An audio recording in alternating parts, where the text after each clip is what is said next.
아멘. 우리 하나님께 영광의 박수 올려드리겠습니다. 감사합니다. 여러분 기억하시는지 모르겠지만 지난해 여름이 굉장히 무더웠습니다. 열대야가 수십일 동안 아니 몇 달 동안 계속 지속되는 그런 참 무더운 여름을 우리가 보냈습니다. 우리가 이제 추운 겨울 보내고 따뜻한 봄을 맞이하는 시점이기 때문에 그때가 생각이 잘 안 나시겠지만 참 더위 때문에 고생했던 기억이 아직도 새롭습니다. 그런데 그렇게 폭염과 무더위로 참 힘든 그 때에 어떤 한 일기예보관이 인터뷰하는 것을 제가 보았는데 참 인상적인 이야기를 하더라고요. 그분이 인터뷰에서 이렇게 말을 했습니다.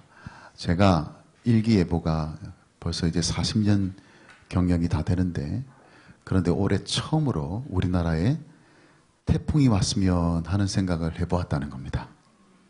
여러분, 태풍은 안 오면 좋은 것이고 또 피해가면 더 다행스러운 것 아니겠습니까? 여러분, 일기예보하는 사람이 태풍 왔으면 좋겠다고 예보할 사람이 그렇게 그걸 좋아할 사람이 누가 있겠습니까? 그런데 그만큼 무더위와 폭염이 너무 심하다 보니 태풍이라도 좀 올라왔으면 좋겠다 하는 그런 마음을 일기예보관마저도 이제 들게 할 만큼 그렇게 참 무더웠습니다. 태풍이라는 것은 참 우리가 없으면 참 좋을 것 같고 또 태풍이 일단 불어닥치게 되면 막심한 피해가 예상되는 것이 사실이긴 하지만 사실은 이 태풍이 어떤 의미에서는 좋은 역할을 할 때도 있다라는 것이죠. 이 지구라는 거대한 이 생태계의 시스템을 본다면 태풍은 그냥 괜히 일어나는 것이 아니라 이 지구가 유지되고 또 이 시스템이 돌아가는 데 있어서 아주 중요한 어떤 기능적인 부분에서 역할을 하는 부분이 분명히 있습니다. 그런데 저는 종종 그런 태풍과 같은 역할을 고난이 한다 그런 생각을 이제 하게 됩니다. 고난은요 다 피하고 싶습니다. 고난이 오기를 바라는 사람은 아마 정신이 나간 사람일 거예요. 그런데 고난이 때로는 좋은 역할을 할 때가 있고 고난이 은혜가 될 때가 있다라는 겁니다. 사실 이 고난이라는 단어하고 은혜라는 단어는요 어울리지 않는 조합입니다. 지난 주일에는 제가 위로의 은혜를 여러분에게 말씀을 드렸습니다. 위로라는 단어하고 은혜라는 단어는 굉장히 잘 어울리죠. 그런데 고난이라는 단어와 은혜라는 단어는 잘 매치가 되지 않습니다. 그렇게 어울리는 그런 단어가 아니에요. 그런데 성경에 대표적으로 나타나는 역설적인 은혜가 바로 고난의 은혜입니다. 오늘 사도 바울이 그 고난의 은혜를 우리에게 전해주고 있습니다. 특별히 자신이 겪은 그 고난이 어떻게 은혜로 나타나는지를 증언하면서 우리가 그렇게 피하고 싶은 그 고난이 우리가 그렇게 누리고 싶은 은혜와 어떻게 만나는지를 그가 오늘 이 본문 말씀을 통해서 우리에게 증언을 해주고 있습니다. 오늘은 바로 그 고난의 은혜에 대해서 여러분에게 말씀을 드릴까 합니다. 먼저 사도 바울이 고난이 어떻게 은혜로 나타나는지를 그리스도의 고난으로 풀어내고 있는 것을 보게 됩니다. 5절 말씀을 우리가 다시 한번 보시겠는데 같이 한번 읽겠습니다. 5절입니다. 그리스도의 고난이 우리에게 넘친 것 같이 우리가 받는 위로도 그리스도로 말미암아 넘치는도다. 아멘. 그러니까 지금 바울은 그리스도의 고난이 나에게 넘쳤다 그렇게 말하면서 그러나 그만큼 그리스도의 위로도 나에게 넘쳤다고 고백을 하고 있습니다. 그러니까 그리스도의 고난이 넘친 것만큼 그리스도의 위로도 넘쳤던 그런 자신의 지난날의 고난의 상황들을 이제 고린도 교회 성도들에게 전하면서 너희들도 마찬가지가 아니냐. 너희들도 그 그리스도의 고난에 참여하는 사람들이지만 그러나 사도 바울은 내게 일어났던 그 위로가 너희들에게도 일어나게 될 것을 기대하고 있는 것을 보게 됩니다. 그것이 바로 7절에 나타나는 말씀인데 7절을 한 번 더 보겠습니다. 7절 말씀 한번 같이 읽겠습니다. 너희를 위한 우리의 소망이 견고함은 너희가 고난에 참여하는 자가 된 것 같이 위로에도 그러할 줄을 알미라. 그러니까 고린도 교회 성도들 너희들도 지금 그리스도의 고난, 그 고난이 넘치고 있지만 내가 그 그리스도의 고난이 넘친 가운데 그 위로가 넘쳤던 것처럼 너희들에게도 동일하게 그 그리스도의 위로가 넘치게 될 것을 내가 기대한다. 내가 분명히 확신한다. 라고 지금 고린도 교회 성도들에게 전해주고 있습니다. 자, 그렇다면 여기서 바울이 말하고 있는 그러니까 바울에게 넘친다라고 이야기하고 있는 그 그리스도의 고난이 도대체 뭐냐라는 겁니다. 그러니까 그리스도의 고난을 우리가 문자적으로 그대로 우리가 생각해 본다면 그리스도의 고난은 그리스도께서 우리를 위해 겪으신 고난입니다. 당하신 고난을 의미하죠. 그리스도의 고난이에요. 그런데 그 그리스도의 고난이 바울에게 넘쳤다는 말의 의미가 도대체 무엇일까? 그 의미를 우리가 알기를 원한다면 이 그리스도의 고난 사이에 전치사 하나가 생략되어 있다는 것을 우리가 알아야 합니다. 그 전치사는 바로 for입니다. 위한이라는 전치사가 생략되어 있습니다. 그러니까 여기서 말하는 그리스도의 고난이라는 것은 그리스도를 위한 고난이다라는 겁니다. 그러니까 그리스도의 고난이 바울에게 넘쳤다는 말의 의미는 그리스도를 위한 고난을 바울이 받게 되었다는 의미라고 볼 수가 있다는 것이죠. 여러분도 아시다시피 사도 바울이 복음을 전하면서 교회를 세우면서 엄청난 고난을 많이 받았습니다. 그냥 순조롭게 모든 일들이 순적하게 다 진행된 게 아니에요. 그런데 그것은 자신을 위한 고생이 아니었다는 것이죠. 자신을 위한 고난이 아니었습니다. 그것은 오직 그리스도를 위한, 자신을 이방인의 사도로 부르신 그리스도를 위한 고난이었습니다. 다른 식으로 표현하자면 그리스도가 아니었다면 안 받아도 될 고난이었다는 뜻입니다. 그가 예수님의 부르심에 눈을 감았다면, 그가 예수님께서 맡기신 그 복음의 사명에 눈을 감았다면 겪지 않아도 될 고난이었다는 것을 의미합니다. 그런데 사도 바울은 예수 그리스도를 위해서 나섰다는 것이죠. 그분을 위해서, 복음을 전하는 일을 위해서, 교회를 세우는 일을 위해서 자기의 삶을 드렸습니다. 그렇기 때문에 넘치게 된 고난이 뭐냐? 바로 그리스도의 고난입니다. 그게 바로 바울에게 넘쳤던 그리스도의 고난의 정체라고 볼 수가 있죠. 그렇다면 왜 이 고난이 은혜일 수 있느냐? 왜 그리스도를 위한 고난이 은혜일 수 있느냐? 바로 이 고난 때문에, 그에게 넘친 이 그리스도의 고난 때문에, 그리스도를 위한 그 고난 때문에 일어나게 된 일이 무엇이냐? 온 세상 가운데 복음이 전해지는 일들이, 예루살렘에만 머는 것이 아니라 유대와 사마리아 온 땅 끝까지 이르러 복음이 증거되고 가는 곳마다 교회가 세워지고, 그래서 하나님의 나라가 확장되게 되는 그런 선한 결과들이 일어났기 때문에 그가 겪은 고난을 은혜라고 말할 수 있다라는 겁니다. 그 고난을 통해서 지금 이 고린도 교회가 세워졌고, 지금도 그 고난을 통해서 고린도 교회가 든든하게 세워져 가고 있기 때문에, 그래서 이 고난은 그냥 단순한 고난이 아니라, 그냥 피하고 싶은 고난이 아니라, 이 고난을 통해서 주님께서 가장 기대하시고 가장 원하시는 가장 아름답고 선한 일들이 일어났기 때문에, 그래서 이 고난이 은혜일 수 있다는 거예요. 알고 보면 그리스도의 고난 자체가 바로 이런 고난입니다. 예수님이 우리를 위해서 당하신 고난에는 이런 특징이 있어요. 예수님은 그냥 괜히 고난을 당하신 것이 아닙니다. 예수님은 그저 쓸데없이 십자가에 달려 돌아가신 게 아니에요. 그분이 고난을 당하시고 십자가에 달려 죽으시고 그런 고통 가운데서 그 과정을 통해서 일어나게 된 일이 뭐냐면, 죄와 사망 가운데 죽을 수밖에 없는 저와 여러분들이 생명을 얻게 되고 하나님의 자녀가 되고 하나님의 백성이 되게 되는 놀라운 일들이 무엇을 통해서 일어나느냐? 그리스도의 고난을 통해서 일어나게 되었고, 그 그리스도의 고난이 바울에게 넘쳤다는 말의 의미는 그 바울조차도 그 고난을 통해서 주님이 가장 기대하시고 원하시는 아름다운 복음의 역사를 이룰 수 있었기 때문에, 그래서 여러분, 바울에게 넘친 그 그리스도의 고난은 은혜일 수 있다는 겁니다. 사랑하는 여러분, 고난은요, 고난일 뿐입니다. 고난은 힘들 뿐이고 피하고 싶은 상황일 뿐입니다. 그러나 고난이 은혜일 수 있는 이유가 있다면, 그 고난이 선한 결과를 만들어낼 때, 우리 주님께서 가장 원하시고 기뻐하시는 가장 아름다운 결과가 일어나게 될 때, 그 고난은 은혜일 수 있습니다. 사실은 우리가 얼마든지 피할 수 있는 고난이에요. 마음만 먹으면 안 당해도 될 고난입니다. 그런데 그리스도를 위해서라면 겪게 되는 고난.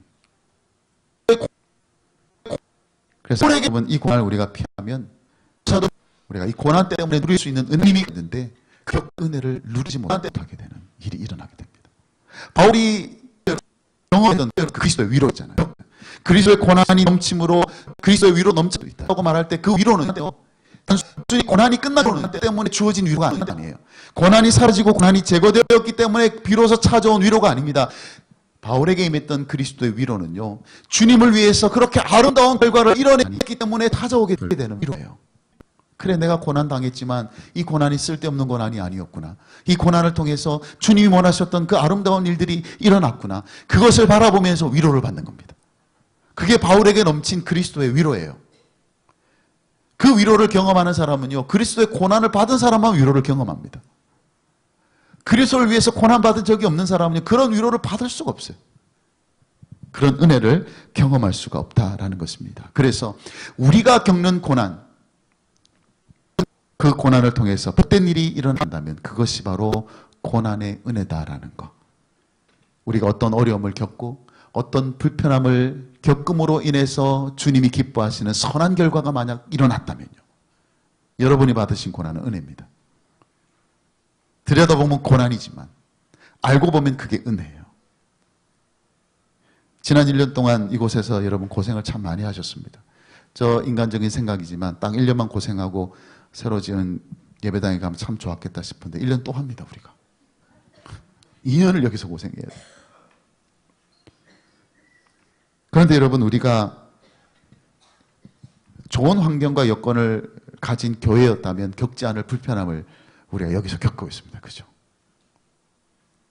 여러분이 마음만 먹으면요, 이 고생을 피할 수 있다는 뜻입니다. 그런데 여러분이 그 고생을 피하지 않고 이곳에 오셔서 예배드리고 신앙생활하고 봉사하는 이유가 뭡니까? 얼마든지 여러분 피할 수 있습니다. 이 고생을 여러분 안 할 수 있어요. 그럼에도 불구하고 이곳을 찾아오는 이유가, 이곳에 와서 예배하고 주님의 몸된 교회를 섬기시는 이유가 도대체 뭐냐는 거예요. 이 고생의 끝에서 일어나게 될 주님이 원하시는 가장 선한 결과가 있음을 우리가 알기 때문에, 그래서 이 고생을 우리가 고생이라 생각하지 않고 고난의 은혜라고 생각할 수 있는 것입니다. 여러분, 여기 있으면서 얼마나 불편합니까? 여러분이 교회로 오기 위해서 집을 나서는 순간부터 고생이 시작됩니다. 대중교통을 이용하시는 분들은 그 대중교통 이용한다고 힘드시고요. 차를 가지고 오시는 분들도 그 차를 가지고 와서 주차하는 이런저런 문제 때문에 힘들고요. 어린 자녀를 데리고 와야 되는 우리 성도님들은 여기서 참 함께 있기가 얼마나 불편한 환경입니까? 나이 드신 어르신들은 화장실 가는 것도 힘들어요. 여기는. 식당에 올라가지 못하셔서 여기 밑에서 드셔야 할 만큼. 쉽게 봉사할 수 있었던 일이었습니다. 그런데 이곳에 와서는 이제는 더 고생을 해야만 하는 고생으로, 봉사로 바뀌었습니다. 그냥 단순히 주차 안내만 하면 되는 것이 아니라 주차 자리도 신경 써야 되고요. 저기 공영주차장에서 여기까지 셔틀도 운영해야 되고요. 식당에서 봉사하는 일도 더 어려워졌습니다. 그죠? 부식을 저 식당으로 옮기는 일도 참 쉽지 않은 일이에요. 이제 그 식사를 다시 1층으로 다시 나르는 일도 추가된 수고라고 할 수가 있습니다. 더군다나 우리 자녀들은요, 그 누구보다도 환경에 민감한 아이들 아닙니까? 그죠? 그래서 한번 여기 와보고는 다시 와보고 싶지 않은 그런 곳에 우리 아이들이 전도를 한다고요. 교회 가자고. 우리 선생님들이 그렇게 전도한단 말입니다. 우리가 그렇게 고생스럽게 그렇게 힘들게 이곳에서 신앙생활하는 이유가 있다면요, 그것은 우리가 새롭게 건축될 그 교회당을 통해서 하나님이 일으키실, 시작하실 그 선한 일들을 우리가 기대하기 때문이라는 거예요. 그래서 감당할 수 있는 겁니다. 주께서 우리에게 허락하신 이 건축된 교회를 통해서 우리 동일교회가 교회를 세우는 교회가 되고 세상에 복음을 증거하는 교회가 되어서 계속 분립해서, 그래서 이 땅 가운데 주님을 섬기는 교회들로 가득할 수 있는 그런 교회가 되려는 그런 새로운 일들을 시작하리라는 기대가 있기 때문에 우리가 고생을 감당하는 거예요. 이 어두운 시대에 우리 동일교회가 하나님의 사람들을 계속 세워서 세상에 내보낼 수 있는 교회가 되는 그 선한 일들을, 선한 결과들을 우리가 바라보기 때문에 오늘 우리가 여기서 고생하는 것이고요. 우리 동일교회가 이 지역을 향해서 희년의 회복을 바라보면서 주님의 긍휼이 나타날 수 있도록 지역을 세우는 교회가 되는 그 선한 결과가 일어날 것을 기대하기 때문에 우리가 여기서 고생할 수 있는 거예요. 저는 분명히 확신합니다. 여러분이 이렇게 한 해 동안 고생하고 2년 동안 고생하는 그 고생의 모든 과정을 통해서 주님께서 반드시 이루실 선하고 아름다운 일들이 분명히 있음을 저희들은 확신합니다. 그래서 우리가 여기서 겪는 일들은요, 여기서 고생하는 일들은 은혜입니다. 단순한 고생이 아니에요. 헛고생이 아닙니다. 그래서 저는 이런 생각을 합니다. 우리가 얼마든지 피할 수 있는 이 고난은요, 그리스도를 위해서 결코 피할 수 없는 고난으로 바뀌어야 됩니다. 말씀드렸죠. 그리스도를 위한 고난의 특징은 뭐냐? 피할 수 있다는 겁니다. 안 당할 수도 있다는 겁니다. 그런데 그리스도를 위한 고난은 결코 피할 수 없는 고난으로 바뀌어져야 된다는 거예요. 왜냐하면 고난에는 은혜가 있기 때문이에요. 고난을 통해서 선한 일들이 일어나는 은혜가 있기 때문에 그런 고난의 은혜가 여러분에 있게 되기를 바랍니다. 지난 금요일에 우리 교회에서 사역하셨던 송현호 목사님 개척교회 설립 예배를 제가 가서 축사했습니다. 축사. 다른 거 맡겨주면 참 좋았을 텐데 하필이면 축사를 맡겼어요. 축사는 뭐냐면 축하하는 거거든요. 여러분 개척한다고 고생하는데 거기다 위로하기는 쉬워도요, 축하하기라는 굉장히 어렵습니다. 도대체 뭘 축하해야 될까? 고생하는데 눈이 훤히 보이는데. 그런데 축하할 일이 하나 있더라고요. 그 축하할 일이 뭐냐면 그리스도를 위해서 고생하는 게 축하할 일이었어요. 다른 건 몰라도 그리스도를 위해서 고생하게 된 것을 축하합니다. 저는 그렇게 축사했습니다.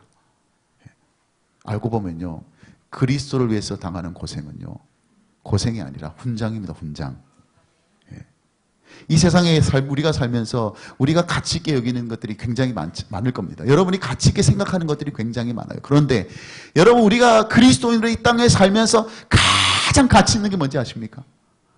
내가 어느 한순간에 그리스도를 위해서 고난을 받았다는, 그 고난만큼 가치 있는 건 없어요. 나중에 한번 주님 앞에 가서 한번 보세요. 지금 내가 확인시켜 드릴 수는 없습니다. 그러나 여러분이 정말 주님 앞에 한번 가서 한번 확인해 보세요. 여러분이 지난 날 동안 살아오면서 주님 앞에 가장 가치 있었던 일이 뭔지. 그건 바로 내가 주님 때문에 고생하고, 주님 때문에 모욕을 당하고, 주님 때문에 희생하고, 주님 때문에 힘든 삶을 살았다면요, 그것만큼 주님 앞에 내세울 만한 게 뭐가 있겠습니까? 그래서 말씀드리는 겁니다. 고난이 은혜일 수 있는 이유는 그 고난이 주님이 원하시는 가장 선한 결과를 이루어내게 될 때, 그래서 그것이 결국 주님을 위한 고난으로 우리가 고난의 삶을 살아가게 될 때, 그것이 고난의 은혜가 될 수 있다는 것을 여러분들이 기억하시고, 여러분의 삶의 고비고비마다 넘쳐났던 그런 그리스도를 위한 고난이 고스란히 그리스도를 위한 위로로 여러분 가운데 넘쳐나게 되기를, 이 광야 같은 길에서 결국 하나님이 이루실 선한 은혜가 이 고난 가운데 나타난 것을 함께 바라보게 되는 저와 여러분 되시기를 주님의 이름으로 축복합니다. 그 다음으로 바울이 고난이 어떻게 은혜가 될 수 있는지를 자신이 직접 아시아에서 겪었던 환란을 통해서 풀어내고 있는 것을 이제 보게 됩니다. 그가 겪은 환란의 강도를 이렇게 묘사하고 있는데 8절, 9절 초반부를 보면 이렇게 그가 고백을 합니다. 형제들아, 우리가 아시아에서 당한 환란을 너희가 모르기를 원하지 아니하노니 힘에 겹도록 심한 고난을 당하여 살 소망까지 끊어지고 우리는 우리 자신이 사형 선고를 받은 줄 알았으니. 여러분, 지금 자신의 환란을 지금 표현하고 있습니다. 뭐라고 표현하고 있습니까? 힘에 겹도록 심한 고난이었다. 심지어 살 소망까지 끊어진 상태였다고 지금 회고하고 있죠. 더 나아가서 마치 사형 선고를 받은 것 같은 그런 절망적인 상황이었다라고 고백을 하고 있습니다. 그러니까 지금 사도 바울이 표현하고 있는 이 환란의 강도, 이 고난의 강도는요, 우리 사람이 겪을 수 있는 최상급의 고난을 말합니다. 사형 선고를 받았다는 것이 말은 죽는다는 얘기입니다. 그런데 고난 자체도 위력이 있지만 그 고난보다 더 위력이 있는 것은 뭐냐면, 그 고난의 상황 속에서 아무런 소망도 없을 때, 아무런 기대와 바랄 수 있는 것이 없을 때, 그때만큼 고난이 위력적일 때가 없어요. 그 절망 가운데 빠지게 될 때. 지금 사형 선고를 받을 만큼 그런 고난 가운데 있었다는 말의 의미는, 쉽게 말해서 내가 그 어느 곳에서도 내가 소망을 발견할 수 없는 그런 절망의 고통 가운데 내가 있었다는 뜻입니다. 바울이 경험한 고난은 그런 고난이었어요. 그런데 사도 바울이 어떻게 그 고난 가운데서 넘어지지 않고 쓰러지지 않고 그 고난을 견뎌낼 수 있었는지, 그것이 어떻게 그 고난이 은혜로 바뀔 수 있었는지를 뭐라고 표현하고 있냐면 9절과 10절에서 이렇게 표현하고 있습니다. 9절 10절을 한번 같이 읽겠습니다. 우리는 우리 자신이 사형 선고를 받은 줄 알았으니 이는 우리로 자기를 의지하지 말고 오직 죽은 자를 다시 살리시는 하나님만 의지하게 하심이라. 그가 이같이 큰 사망에서 우리를 건지셨고 또 건지실 것이며 이후에도 건지시기를 그에게 바라노라. 아멘. 여러분, 사형 선고를 받은 것 같은 그 고난 가운데서 그가 경험한 은혜가 무엇이었느냐? 그것은 이제 더 이상 자기 자신을 의지하는 것이 아니라 오직 하나님만 의지하게 되는 일이 일어났다는 겁니다. 무엇을 통해서요? 그 극심한 고난을 통해서. 마치 죽음을 선고한 그 사형 선고와 같은 그 고난의 상황 속에서 그가 누린 은혜가 뭐냐면 그때부터 나는 온전히 주님만을 의지하게 되었다는 거예요. 그동안 자기가 붙잡고 있었던 그 끈을 다 내려놓고 새롭게 그가 붙잡았던 끈이 뭐냐면 오직 하나님만을 의지하게 되는 그 끈을 그가 붙잡게 되었다. 죽은 자도 다시 살리시는 하나님. 여러분, 사형 선고를 받았다고 이야기했을 때에 죽은 자도 살리신 하나님이시라면요, 사형 선고가 무슨 의미가 있겠습니까? 수백 번 사형을 당한들 그게 무슨 의미가 있겠어요? 죽은 자도 살리시는 하나님이시라면. 그런데 사도 바울은 바로 그 하나님을 의지하게 되었다는 거예요. 내가 지금 이곳에서 사형 선고를 받고 죽는다 할지라도 이것 때문에 내가 오직 주님만을 바라보게 되었다. 왜냐하면 그 주님은 죽은 자도 살리시는 하나님, 생명의 하나님이시기 때문에. 그래서 여러분, 고난이 은혜일 수 있는 이유는 바로 그 고난이 바로 우리를 하나님만 의지하게 만들기 때문에, 그래서 고난이 은혜일 수 있다는 겁니다. 때로 우리에게 찾아오는 고난은요, 하나님이 절망하라고 주시는 고난이 아니에요. 우리를 망하게 하기 위해 주시는 고난이 아닙니다. 그것은 우리의 진정한 소망의 대상인지 누군지를 바라보라고 주시는 거예요. 정말 붙들어야 될 끈이 무엇인지를, 그래서 그 끈을 굳게 붙잡으라고. 그래서 고난을 주신. 그런 의미에서 이 고난이라는 것은요, 참 집요하거든요. 나 자신을 의지하고 세상을 의지하는 그 끈은요, 굉장히 견고합니다. 잘 안 끊어져요. 웬만해서는 잘 안 끊어집니다. 주님께서는 그 끈을 끊어놓으시려고 하는 거예요. 무엇을 통해서요? 그 고난을 통해서요. 그 끈을 놓으면 사는데 우리는 이 끈을 놓으면 죽을 것 같아. 내가 붙잡고 있는 이 끈을 놓으면요, 내가 그냥 죽을 것 같아. 하나님은 정 다른 생각을, 그거 놓으면 너 살 수 있다고 얘기하시는데, 나를 붙잡으면 사는데 자꾸 우리는 다른 걸 자꾸 붙잡고 사는.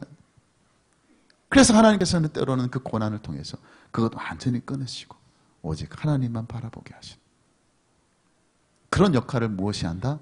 고난이 할 수 있다는 거예요. 체리 힐이라는 사람이 이런 말을 했습니다. 우리의 삶에서 가장 분명한 진실을 말해보겠습니다. 우리 인생 가운데 우리 힘으로 감당할 수 없는 상황들이 없다면 아마 우리는 하나님께 절대 구하지 않을 것입니다. 만일 하나님께서 우리 힘으로 감당할 수 있는 일들만 허락하신다면 우리는 하나님을 의지하는 법을 배우지 않을 것이고 믿음의 발걸음을 내딛지 않을 것이고 믿음에 성장하지 못할 것입니다.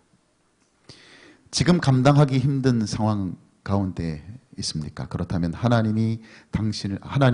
당신이 하나님을 신뢰하는 것보다 하나님께서 훨씬 더 당신을 신뢰하고 계심을 믿어야 할 것입니다. 하나님의 목표는 우리가 하나님 없이는 아무것도 하지 못한다는 것을 알도록 이끄시는 것입니다. 그러면서 이분이 마지막으로 가장 확실하고 분명한 진실을 이야기하고 있는데 바로 이것이었습니다. 당신의 세상이 산산이 부서질 때 하나님의 세상이 열립니다. 그랬습니다. 우리의 세상이 무너지면요, 우리의 세상이 완전히 박살나면요, 그때 비로소 하나님의 세상이 열립니다. 우리가 잡고 있는 끈을 내려놓으면요, 우리가 의지하고 있던 것들을 다 내려놓으면요, 그때부터, 그렇게 주님을 신뢰할 때부터 하나님의 역사가 시작됩니다. 그것을 만약 고난이 하고 있다면요, 그 고난은 여러분 은혜입니다. 은혜예요. 하나님만을 더욱 의지하게 바라보는 은혜일 수 있다는 거예요. 우리가 정말 힘든 상황 만났을 때 그런 얘기 하잖아요. 뭐 죽기 아니면 까무러치기다. 뭐 죽기밖에 더 하겠어 이러면서 힘을 내는 사람이 있는데, 여러분 우리는요, 죽기 아니면 까무러치는 그런 인생이 아니에요.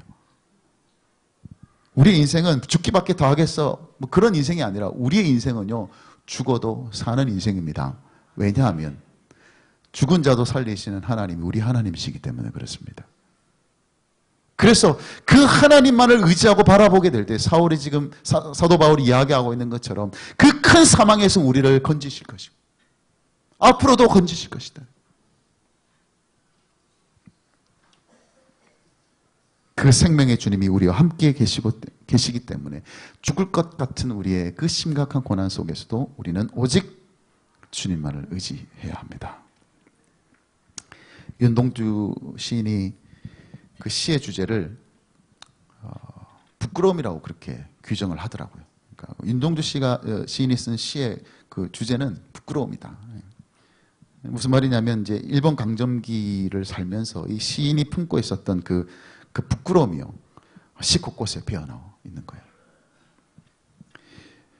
그래서 그가 남긴 아주 유명한 시인 서시에도 보면 이런 표현이 있죠. 죽는 날까지 하늘을 우러러 한 점 부끄러움이 없기를 입새에 이는 바람에도 나는 괴로워했다. 그런데 그 윤동주 시인이 쓴 또 다른 부끄러움에 관한 시가 하나 있습니다. 그건 뭐냐면 바로 쉽게 쓰여진 시라는 시입니다. 그 시에 보면 그가 이렇게 고백을 합니다. 인생은 살기 어렵다는데 시가 이렇게 쉽게 쓰여지는 것은 부끄러운 일이다. 그랬습니다. 이 시를 접하면서 제가 오늘 준비했던 이 설교를 생각해 보게 되었습니다. 여러분, 고난에 대해서 설교하기가 쉬운 것처럼 보이지만요, 쉽지 않습니다.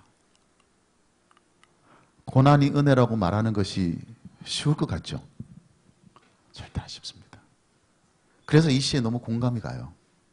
인생은 어렵다는데, 인생은 살기 어렵다는데 설교가 이렇게 쉽게 씌워지는 것은 부끄러운 일이다. 정말 부끄러운 일이 아니겠습니까? 성도들이 살아내는 그 고난의 무게를 제가 잘 아는데, 그 인생의 고달픔을 제가 잘 아는데 쉽게 쓰여진 설교가 될 수가 있겠습니까? 그래서 저는 한 주를 시작할 때마다 제일 먼저 하게 되는 기도가 뭐냐면, 이번 한 주간 우리 동일교회 성도님들 사고 없게 해주시고, 질병 만나지 않게 해주시고, 예기치 않은 어려움 없게 해주시고, 주님 꼭 보호해 주십시오. 주님의 날개 아래 이번 한 주간도 우리 성도들 지켜주십시오. 그 제일 먼저 하는 기도예요, 제가. 그래서 종종 그럼에도 불구하고 어려움 속에서 정말 힘든 삶을 살아가고 있는 성도님들을 보면요, 제가 참 안타까워요. 마음이 아파요. 제가 목사지만 때로 주님 왜 이러십니까? 좀 꼭 그렇게까지 하셔야 되겠습니까? 살짝 제가 주님 잘 원망합니다. 언젠가도 말씀드렸죠. 우리 동일교회에서 제일 시험 많이 들고 제일 하나님 원망 많이 하는 사람 누구라고요? 네, 저라고요. 제가 제일 많이 합니다. 네. 우리 성도님들의 삶을 보면 그렇게 돼요. 이제 좀 이렇게 세워주시면 좋을 텐데. 좀 이제는 좀 회복시켜주시면 좋을 텐데. 여전히 힘들어하고 괴로워하고 어려워하는 성도들을 바라보면요, 여러분, 고난이 은혜다라고 여러분 쉽게 말은 못합니다. 결코 쉽게 쓰여진 설교가 아니에요. 그런데 그럼에도 불구하고 제가 여러분에게 분명하게 이 시간에 말씀드리고 싶은 것이 하나 있다면요, 그것은 바로 우리에게 고난이 주어졌다면요, 그 고난의 은혜는 바로 우리가 이제 주님만을 온전히 의지하게 되는 것입니다. 죽은 자도 살리시는 주님, 우리가 굳게 바라보고 굳게 의지하고 그분만을 소망을 삼고 살아내야 될 삶이, 우리에게 주어진 고난이 은혜로 바뀔 수 있는 가장 중요한 부분이라는 것, 그런 소망이 여러분에게 있게 되기를 바라는 마음으로 이 말씀을 드립니다. 윤동주 시인이 썼던 쉽게 쓰여진 시 마지막은요, 어둠을 몰아내는 새로운 아침을 기다리는 것으로 끝이 납니다. 그냥 부끄럽다로 끝이 안 나고, 이제는 이 어둠이 물러가고 새로운 아침이 오게 될 것을 바라보고 기다리는 마음으로 그 시를 끝맺어요. 저는 그런 마음으로 여러분에게 말씀을 드립니다. 우리에게 고난이 있고 우리에게 힘든 일들이 많이 있지만, 그러나 우리의 유일한 소망이 되신 주님을 우리가 오직 바라보고 그분만을 의지하게 되면, 바울이 확신하고 고백했던 것처럼 큰 사망에서도 우리를 건지실 것이고 이후로도 건지실 것을 우리가 확신하게 될 때, 우리의 고난은 결국은 은혜인 것을 우리가 알게 되는 날이 분명히 오게 될 것을 여러분들에게 말씀을 드리고 싶어요. 이번 한 해 우리가 겪고 있는 고난이 하나님만을 의지하게 되는 은혜로 나타날 수 있기를 바랍니다. 더 이상 자신을 의지하고 세상을 의지하는 것이 아니라 죽은 자도 살리시는 그 생명의 하나님만을 오직 바라보고 의지함으로 우리의 고난이 은혜로 나타날 수 있게 되는 그런 놀라운 삶이 되기를 주님의 이름으로 축복합니다. 말씀을 정리하겠습니다. 지금까지 우리가 살아가면서 그렇게 피하고 싶었던 그 고난이 어떻게 우리가 그렇게 누리고 싶었던 은혜로 만들어질 수 있는지에 대해서 여러분에게 말씀을 드렸습니다. 고난은 은혜일 수 있습니다. 고난 자체는 은혜일 수가 없겠지만 그 고난 때문에 우리에게 주어지는 은혜가 있습니다. 그 고난이 주님이 원하시는 가장 선한 결과를 맺을 수만 있다면 그 고난은 은혜일 수 있고요. 그 고난이 우리를 더욱더 하나님만을 의지하게 만들었다면요, 그 고난은 우리에게 은혜일 수 있습니다. 바로 그 고난의 은혜가 이 고난 많은 세상을 살아가는 저와 여러분에게 있어서는 새롭게 우리 가운데 나타나게 되는 정말 복된 은혜가 될 수 있기를 주님의 이름으로 축복합니다. 아멘.